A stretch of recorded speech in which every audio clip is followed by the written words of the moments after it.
5% fungsi ginjalnya. Itu gara-gara kita tidak melakukan fungsi dialisis dengan cepat. Kapan kita melakukan dialisis? Mohon dibaca lagi ya. Ada elektif, ada sito. Kapan Anda mau gunakan yang elektif, kapan mau gunakan sito, tergantung dari fungsi-fungsi dari ginjal tersebut, yaitu kreatinin, ureum kreatinin ya. Nah, recovery ini biasanya kalau pasien ini sudah spontan, sudah ROSC ya, post cardiac arrest care ini sudah ROSC. Terus kemudian apakah kita langsung pulangin ke rumahnya? Apakah langsung kita kembalikan ke masyarakat? Sering sekali pasien tersebut mengalami arrest yang kedua kalinya gara-gara dia tidak mau untuk melakukan terapi-terapi lanjutan. Terapi fisioterapinya, terus kemudian terapi gizinya, atau minum obat secara teratur. Teman-teman, kita melakukan DC shock, duar, 200 joule, 360 joule, ya, itu akan membuat metabolisme sangat tinggi sekali.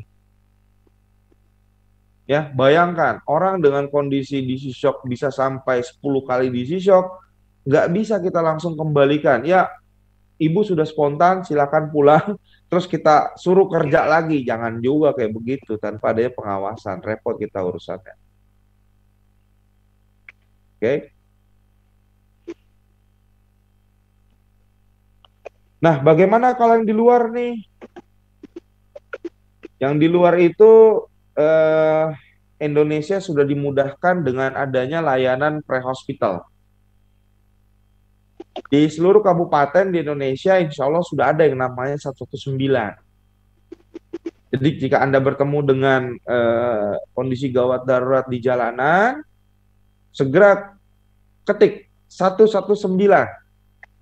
Ya, layanan COVID kemarin 119 crash karena terlalu banyak yang melaporkan.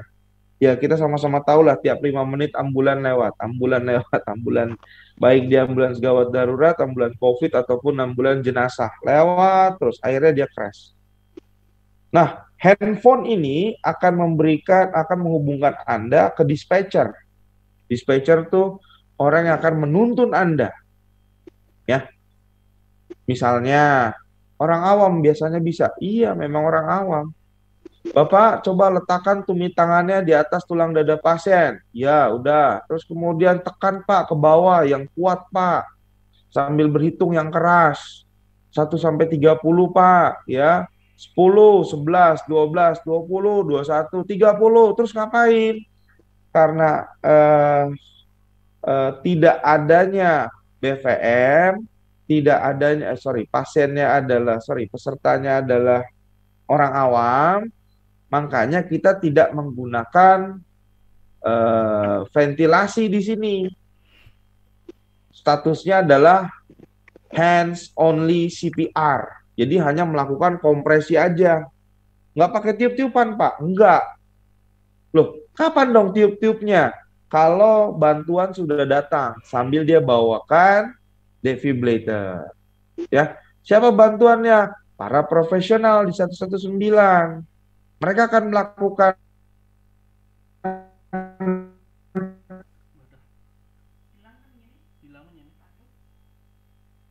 pemberian ventilasi, ya, sambil pemberian defibrillator, karena defibrillator adalah alat untuk merubah irama dari abnormal kembali menjadi sinus. Terus, apakah langsung dibawa, Pak? Bisa ya, bisa tidak. Gimana maksudnya? Dia melakukan pertolongan terlebih dahulu.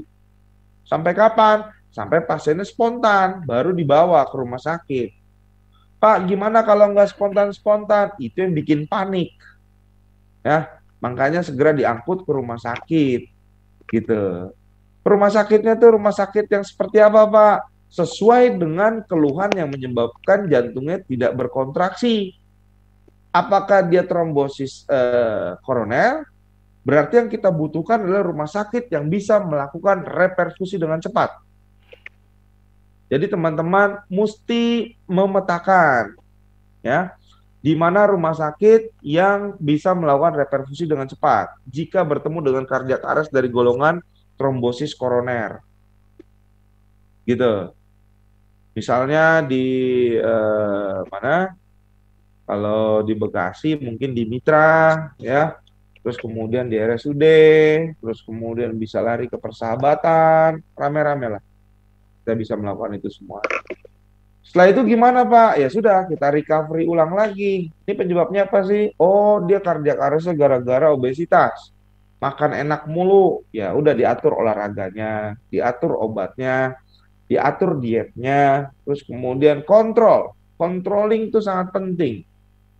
Ya, dari 11 obat-obatan pasien dengan resiko terjadinya ACS, setelah dilakukan reperfusi baik dia PCI maupun fibrinolitik, dia tidak akan terbebas penuh dari obat-obatan. Pasti ada yang diminumnya kembali. Dari 11 menjadi mungkin hanya 4 tablet. Ya, salah satunya adalah pelapisnya yaitu atorvastatin ataupun antiplateletnya, clopidogrel ataupun yang lain-lainnya. Ya. Teman-teman kalau ada yang mau bertanya, mangga ya, boleh ya. Nanti saya akan bacakan yang ada di ruang chatnya. Bagaimana cara melakukan CPR? Gampang sih, orang cuman pompa tiup. Yang susah itu adalah apakah teknik pompa tiup kawan-kawan sudah benar atau belum? Oke, yuk. Danger aslinya adalah mengamankan situasi. Jadi teman-teman akan membangun sistem emergency ya, dimulai di mana dia ditemukan.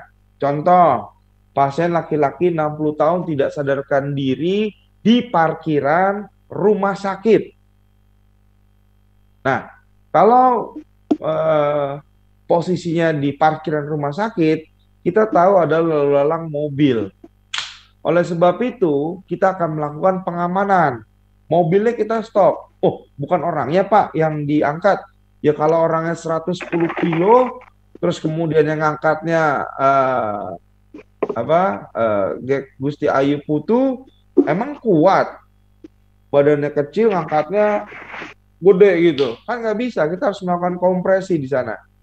Ya. Cek respon, ketuk dia. Pak, bangun Pak. Pak, dia nggak bangun. Segera minta tolong. Minta tolongnya gimana? Kalau Anda sendiri teriak sekencang-kencangnya. Lontong! Atau kalau bawa telepon, segera klik 119. Nah, teman-teman, cara melakukan cek respon adalah ketuk atau gebuk bahunya dengan kuat. Dan cara meminta tolong selain teriak adalah menggunakan handphone. Nomornya berapa Pak? 119. Diangkat nggak Pak? Insya Allah, mudah-mudahan, semoga nggak crash. Artinya teman-teman sedang membuat aktivasi emergency system nih. Nah terus apalagi langkahnya? Langkahnya adalah cek nadi dan pengembangan dinding dada. Ya, sambil matanya dilihat ke dada, kita cek. 2 jari ke arah penolong setelah Adam's apple atau setelah jakun. Hitung 1.000, 2.000, 3.000, 4.000, 5.000. Aduh, saya nggak bisa nih. Saya ragu-ragu. Ada nadinya atau enggak? Anggap aja udah nggak ada. Ya. Terus pasien telah dinyatakan cardiac arrest. 1, tidak ada respon. 2, tidak terabai nadi. Atau mungkin ada gasping di sana, nafas terengah-engah, nafas abnormal. Apa yang harus dilakukan? Segera kita RJP. Ya. Segera lakukan RJP dengan melakukan pertama kali adalah kompresi. Pak, kalau misalnya nadinya ada nih, nadinya ada, napasnya yang nggak ada. Terus kita apain? Nah, ini adalah pedoman terbarunya perubahan ventilasi dari 5-6 detik sekarang sudah berubah menjadi per 6 detik. Ya. Jadi gimana tuh? Bagging sekali, serot. Anda hitung. 1.000, 2.000, 3.000, 4.000, 5.000, 6-nya di bagging. Kita nge-bag 6-nya. Biasanya pasien-pasien apa sih Pak yang kayak begitu? Pasien-pasien dengan kesalahan penggunaan metamfetamin, ya, yang overdosis obat. Kita di rumah sakit bisa nggak kayak gitu? Bisa. Kapan itu? Kalau kita nyuntik diazepam, petidin, morfin terburu-buru, ya. Kalau dibolus, srot langsung apnu dia, ya. Lah terus kalau begitu gimana? Tenang aja, kita segera melakukan ventilasi, ya. Nah kalau misalnya pasiennya nggak sadarkan diri, tapi nadinya teraba Pak, napasnya ada, miringin. Kenapa harus dimiringin? Karena pasien tidak sadar, tidak mampu mempertahankan sistem airway-nya. Jadi kalau ada cairan, dia bisa tertimbul yang namanya aspirasi. Jadi dengan dimiringkan, ya, mudah-mudahan tidak terjadi kondisi aspirasi, ya. Nah, kita mulai start saat melakukan kompresi dada. Oke, teman-teman, tolong diperhatikan dengan baik-baik. Yang dimaksud dengan kecepatan 100 sampai 120 kali adalah Anda selesai hitungan kompresi 30 dalam waktu, catat, 15 sampai 18 detik. Ya. Jadi nanti kawan-kawan akan terus melakukan kompresi sampai memenuhi 15 sampai 18 detik. Pak, kalau misalnya kecepatan maksudnya gimana sih? Anda ngitungnya korupsi. Gimana ngitung korupsinya? Dengerin saya. Tu wa gak patma 6 jupan lan lulas. Tu wa gak diambil ujung-ujungnya aja. Sehingga Anda kecepatan melakukan kompresinya. Balapan. Tu wa gak patma 6 jupan lan. Ya udah. Nanti pasiennya tidak bisa spontan kalau begitu. Terus kalau yang lebih dari 120 kali per menit itu gimana maksudnya? Yang lebih dari 120 kali per menit, jika Anda ngitungnya terlalu lambat, E1, E2, E3, kukunya patah, jarinya sakit, macam-macam. Ya. Jadi yang dimaksud dengan kecepatan 100 sampai 120 kali, instruktur Anda akan memegang handphone, memegang stopwatch, atau melihat jam. Selama itu belum selesai, teman-teman akan terus melakukan kompresi. Ngecek kedalaman sekarang gimana? Ada yang namanya feedback device. Saya akan tuliskan di ruang chat, ya.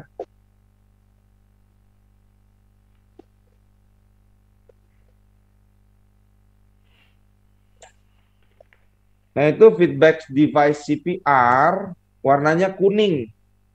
Bentuknya akan mengeluarkan lampu-lampu. Yang nanti saat pertemuan luring, teman-teman akan melihat lampu di bahu sebelah kiri. Kami tidak akan pernah memberitahu apa artinya lampu hijau 2, hijau 1, ada orange-nya, warna merah. Kenapa? Karena nanti saat Anda melakukan kompresi malah ngeliatin lampunya doang. Nggak asik kelihatannya. Ya. Jadi kalau belum pas akan diminta untuk meneruskan lagi. Ya. Oke, biarkan kesempatan dada mengembang dengan sempurna. Gini kawan-kawan, saat Anda melakukan kompresi, Anda melakukan fungsi dari jantung, yaitu melakukan kontraksi. Nah, yang dimaksud dengan full chest recoil adalah saat Anda melakukan melakukan pijatan jantung dari luar, teman-teman harus memberikan kesempatan si jantung tersebut kembali mengembang sehingga darah masuk ke dalam jantung dan kemudian siap untuk kita kompresi lagi. Jadi nggak boleh 1, 2, 3, 4 ini jantungnya nggak berkontraksi atau mengembang sehingga darah nggak ada yang masuk sehingga akhirnya pasiennya akan mengalami cardiac arrest. Ya. Minimal interupsi berapa detik? Maksimum 10 detik. Kenapa harus 10 detik? Lewat dari 10 detik, teman-teman tidak mampu untuk mempertahankan CFF. Ya. CFF itu 15 mm Hg. Jadi kalau misalnya kita lagi kompresi, CFF-nya itu sekitar 15 mm Hg. Kalau Anda kelebihan, maksudnya kelebihan, Jangan tegang ya. Yang pertama kemarin ada keluhan nggak setelah divaksin? nah itu yang lagi bekerja. Ya. Jadi pada saat Anda melakukan kompresi 15 mm Hg, kalau kelamaan pause-nya, ini dia akan turun. Kemungkinan terjadinya spontan akan berkurang jauh sekali. Oleh sebab itu, kalau mau interupsi itu mau ngapain sih? Mau ngebegging, mau lihat monitor, usahakan di bawah 10 detik. Ya, tidak boleh lebih dari 10 detik. Terakhir, hindari pemberian ventilasi yang berlebihan. Maksudnya apa? Ngebeggingnya nafsu sampai full. Ya, bukannya menolong malah makin cepat pembunuhan terhadap pasien. Ingat, ventilasi kalau berlebihan, catat ini akan ada di post-test Anda. Pertama akan menaikkan tekanan intratorasik. Jadi intratораsiknya makin gede, tekanannya makin tinggi. Guys, mediastinum di dalam torasik jadinya kejepit sehingga darah atau venous return, darah yang kembali ke dalam jantung menjadi berkurang. Lah kalau darah dalam kembali ke jantung yang menjadi berkurang, cardiac outputnya juga pasti akan turun. Oke, saya ulangin lagi. Ventilasi yang berlebihan akan menaikkan tekanan intratorasik, menurunkan venous return akibat ketekan. Kalau venous return turun, cardiac output turun. Pasien tidak akan pernah ROSC. Nah, itu dia. Ya, itu bocoran terhadap post-test Anda. Jadi, kalau saya tanya lagi nih, Pak Dendi Abdul Ghafur. Pak Dendi Abdul Ghafur, yang dimaksud dengan 100 sampai 120 kali, kita kompresi 30 selesai dalam waktu berapa detik, Bapak? Silakan dijawab, Pak.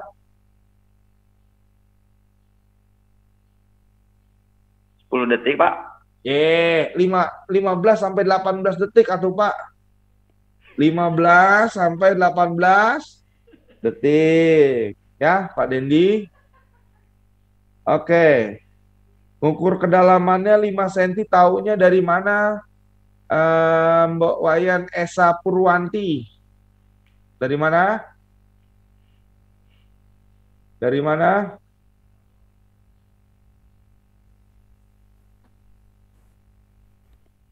Dari pengembangan jantung. Bukan.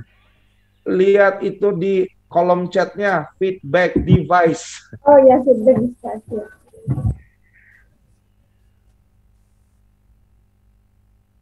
Ini Bekasi, Mbak Hindri. Penjelasannya terlalu cepat. Mana Mbak Hindri? Mbak Hindri?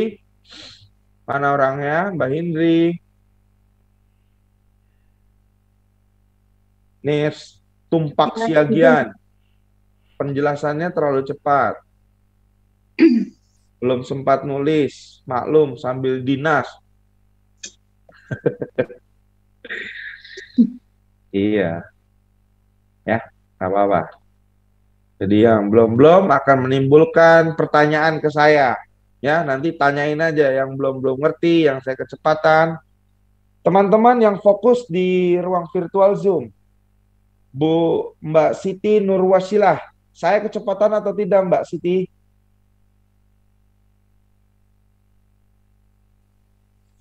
Alhamdulillah enggak, Pak. Enggak ya. Mbak Siti Julfa Syariah, Bekasi. Saya kecepatan atau tidak?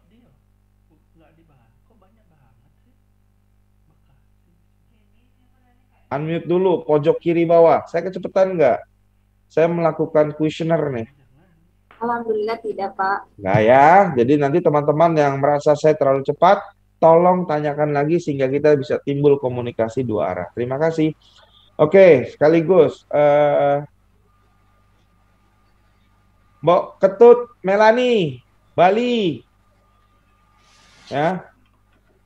Kenapa kita nggak boleh memberikan ventilasi yang terlalu berlebihan? Silakan.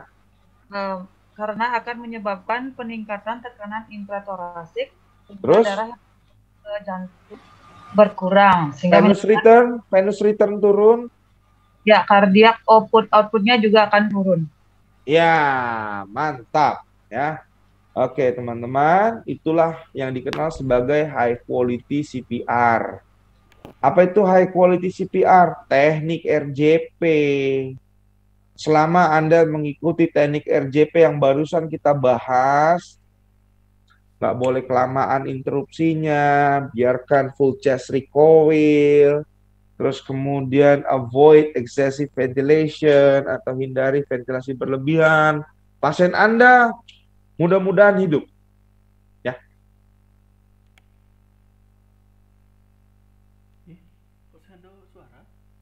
Nah, di tahun 2020 ternyata meskipun CAB, compression airway and breathing, teman-teman, ternyata di airway-nya itu teman-teman itu harus segera melakukan intubasi. Pak, kami nggak boleh intubasi, ganti dengan LMA, laryngeal mass airway. Loh, memang kalau kita pakai BVM aja gimana Pak? Ternyata banyak yang nggak masuk. Betul nggak? Ada alasannya tangannya kekecilan, terus kemudian ada bocor di mana-mana. Tidak. Memang membagi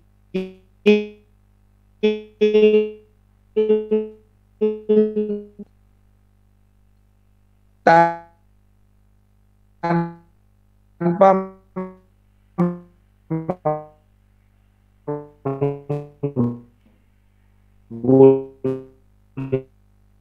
menggunakan alat bantu merupakan yang setiap harinya cardiac arrest. Cardiac arrest, dan dia sudah telat.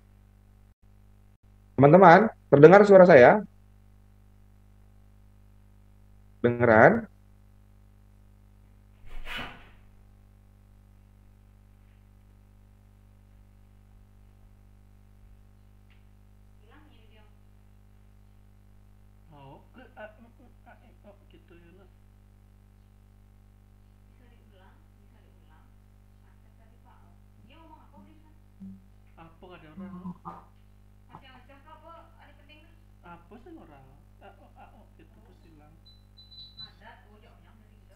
Bapak boleh ulang lagi tadi ada Tadi itu Pak.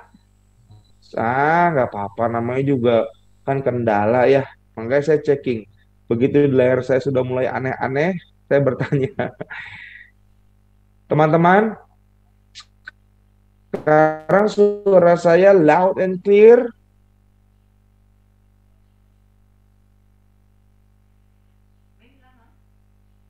Sudah jelas suara saya? Oh, masih putus-putus. Sudah jelas, Pak. Sudah. Oh, sudah? Jadi kalau sudah nggak apa-apa. Ya? Sudah, Pak. Oke, terima kasih. Jadi gini, jadi di tahun, thank you. Di tahun 2020, walaupun dia CAB, tapi teman-teman itu wajib untuk melakukan intubasi di awal. Jika misalnya beli kadek karyawan, dok aku nggak boleh yang namanya intubasi di IGD. At least you have to change it ya, menggunakan LMA, laryngeal mass airway. Jadi kalau laryngeal mass airway itu paling mudah, tidak sulit. Jadi kalau pakai LMA, rescue breathing-nya bagus. Yang dihindari sekarang apa? Ngebegging pakai yang biasa. Kenapa? Gampang bocor. Karena memang membegging dengan BVM itu adalah pekerjaan orang profesional yang setiap harinya cardiac arrest selalu berada di depannya. Itu ya kawan-kawan ya. Jadi kalau bisa sudah pasang advanced airway adjunct ya, atau LMA lah istilahnya. Silakan dipasang. Oke. Hal tersebut akan membuat ventilasi ya, akan membuat ventilasi menjadi optimal. Ya, orang napas Oksigen masuk ke hidung, ke faring, laring, bronkus, bronkiolus, ke alveoli. Bertukar dia di alveolinya. O2, CO2-nya. Nah, kalau orang kardiak arrest, terus kemudian, ini ada yang lucu nih.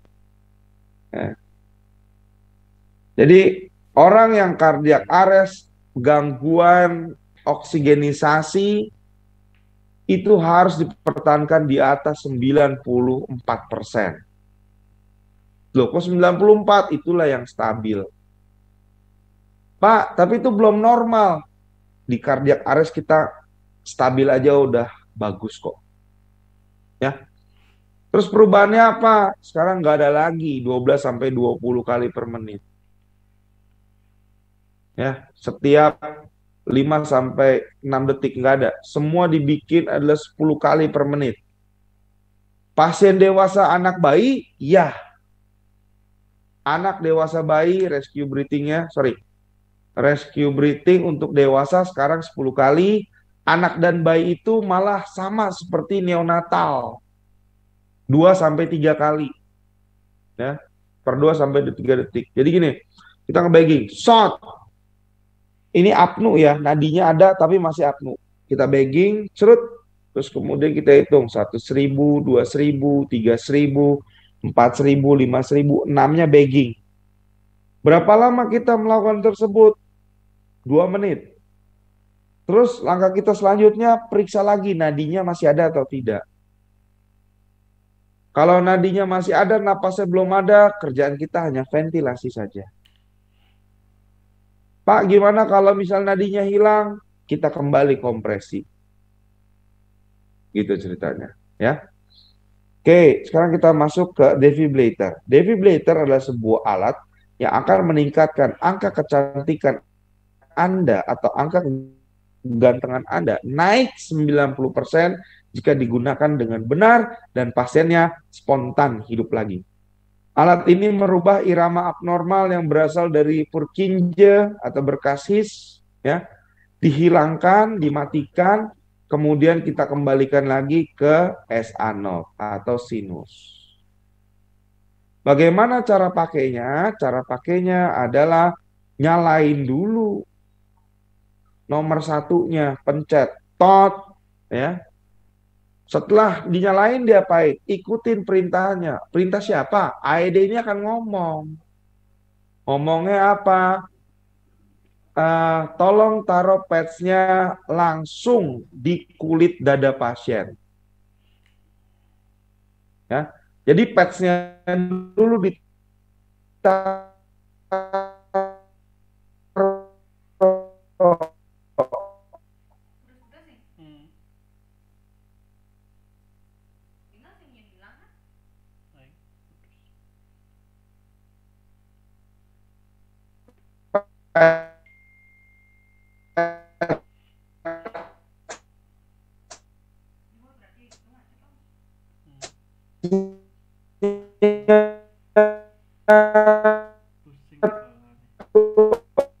pada Kok ragu nih, your connection is unstable nih.